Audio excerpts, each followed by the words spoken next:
Hi friends, இந்த பதவி அடுத்து என்ன எடுக்க போகுதுன்றது இன்னொரு வீடியோவில் ஒரு குட்டி பிரமோவாக பார்க்கலாம் வாங்க. ஆறுமுகோடைய வாழ்க்கை நினச்சோம், நம்ம வைரவியோடைய வாழ்க்கை நினச்சோம். அனுப்புறன்னு யோசிச்சு உடம்புக்கு முடியாத போயிடுது. அந்த இடத்துல மயங்கி கீழே விழுந்துடுறாங்க. சிவா வந்து பெரியவங்களுக்கு என்னாச்சுன்னு சொல்லிட்டு எவ்வளவோ தண்ணி தெளிச்சு எழுப்பி பார்க்குறாங்க. ஆனாலுமே வந்து அவங்களுடைய நினைப்பே இல்லை. ரொம்பவே ஃபீல் பண்ணுறாங்க சிவாலாம். அதுக்கப்புறம் உடனே பார்த்தீங்கன்னா சிவா வந்து ஆஸ்பத்திரி கூட்டிகிட்டு போயிடுறாங்க. ஏன்னா ரொம்ப சீரியஸ் கண்டிஷனில் இருக்காங்க. என்ன பண்ணியுமே அன்னபூரணி இல்லாததுனால எல்லாருக்குமே ஒரு பயம் வந்துடுது. என்னவா இருக்குன்ற மாதிரி எல்லாம் ரொம்பவே பதட்டமாயிட்டு ஆஸ்பத்திரிக்கு கூட்டிட்டு போயிடுறாங்க.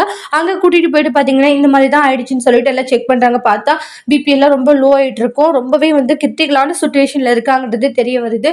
இந்த விஷயம் பைரவிக்கு தெரிய வருது. பைரவி உடனே வந்து அவங்களுடைய அத்தையை பார்க்க வராங்க. பைரவி வந்த பிறகுதான் வந்து கொஞ்சம் கான்சியஸ்க்கு வராங்க. அவங்களுடைய அத்தை இருந்துட்டு உடனே லைட்டா வந்து கை அசைக்கிறது, கண்ணு ஓபன் பண்ணி பாக்குறதெல்லாம் பாக்குறாங்க. அத்தை ஒன்னும் இல்லாதவங்களுக்கு என்ன ஆச்சுன்றாங்க பைரவி. நீ விட்டு போனது என்னால தாங்கிக்க முடியலம்மா, ரொம்ப கஷ்டமாயிடுச்சுன்றாங்க. தயவு செஞ்சு எங்க வீட்டை விட்டு போகாதம்மா.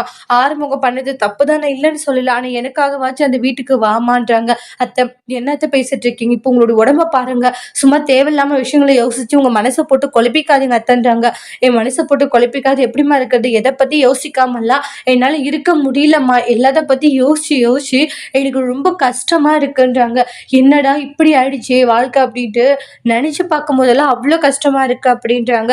எனக்காக தயவு செஞ்சு அந்த வீட்டுக்கு ஆறுமுகத்துக்காக கூட வராத, எனக்காக வாமா அப்படின்றாங்க. ஆறுமுகத்தை கண்டிப்பா நான் மாத்துவோம்மா, ப்ளீஸ்மா அப்படின்ட்டு ரொம்ப ரெக்வஸ்ட் பண்றாங்க. உடனே சிவா அப்புறம் கூட இருக்கிற டாக்டர்ஸ் எல்லாம் வந்து அவங்க கூட நீங்க இருந்தீங்கன்னா அவங்க கொஞ்சம் குணமாயிடுவாங்க. இல்லைன்னு வச்சுக்கோங்களேன், இதை பத்தி யோசிச்சு இன்னும் அவங்களுடைய உடம்பு கண்டிஷன் ரொம்ப மோசமாக கூட வாய்ப்பு இருக்குன்றாங்க.